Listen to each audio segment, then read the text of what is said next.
Okay, well, I promised a running video.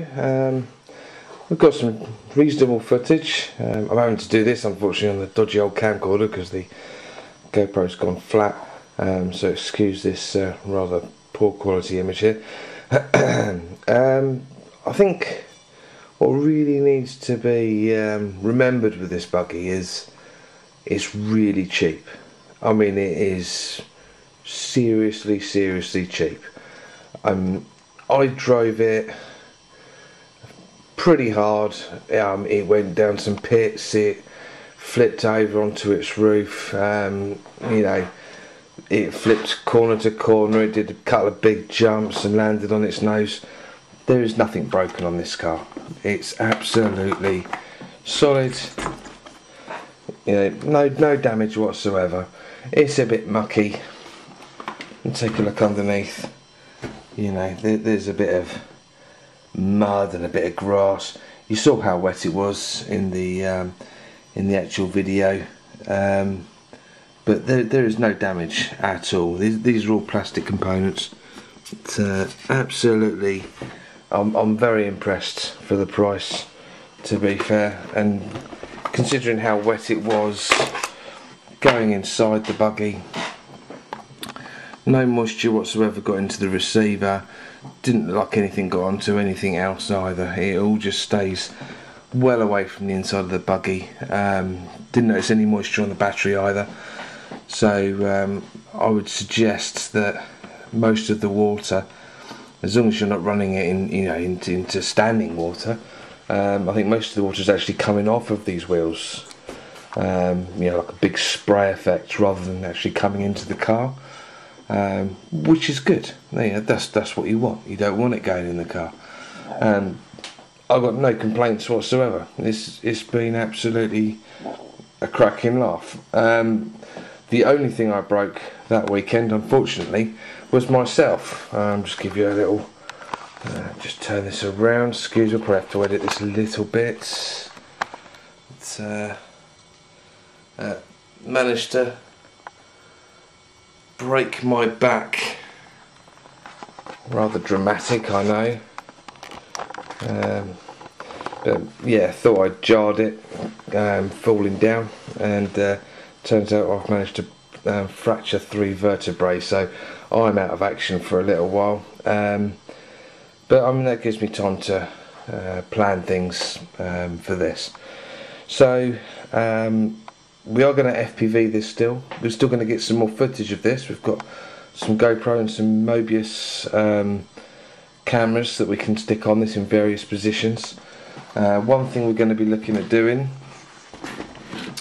if you look where these mounts are, I can zoom in on this camera, there's plenty of places to attach stuff.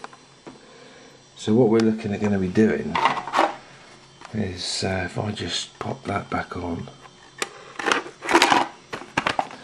Right, so what we want to be able to do is FPV this, but we want to be able to do it in a way that is, if it rolls over, it's not going to knacker the transmitter. I'm not so bothered about the aerial, that's on an extender anyway. Aerial's probably just going to have a hole drilled straight through that centre spoiler, run through that gap there and up, so you have an aerial like that. Standard omnidirectional, doesn't need to be a patch antenna on a ground vehicle, especially the range that we're sort of driving this at anyway. But what we're looking at doing is putting a hoop between these two towers, so it'll be up like that and down like that, and have the camera here, because I reckon if you look at that,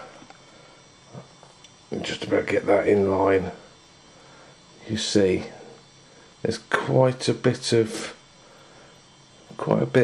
height there, and I reckon if we can get it in there, it'll stop the camera from becoming you know, broken or damaged in the event of a rollover. Unfortunately, I mean, it's not going to help if it's a wet day. It's going to get wet. It's going to get wet.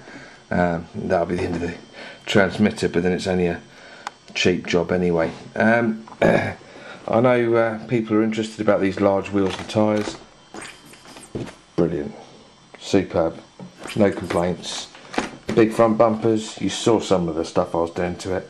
I'm not a particularly great driver, so I've hit things like walls, curbs and all the rest of it. It's solid, no bother at all.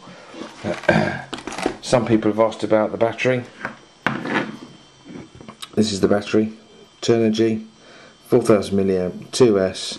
It's a hard case back. Getting 10 minutes runtime, and that's flat out pretty much. Giving it loads of stick, and that was in wet grass, so I would imagine in different circumstances and on a warmer day it would probably be maybe a fraction longer, but 10 minutes that's fine. I'm used to planes that give me, you know, in some circumstances 2 or 3 minutes run time. This thing, the old FSGT3C, well, there's a reason why it's cheap, and that's because it is made out of crap components, basically. It does the job. It's, you know, it's a 3-channel 2.4 gig transmitter. It does the job. It's fine, you know, for my purposes it's absolutely fine. It's nowhere even close to the quality of Futaba or Spectrum or anything like that, but you know, it's built to a price.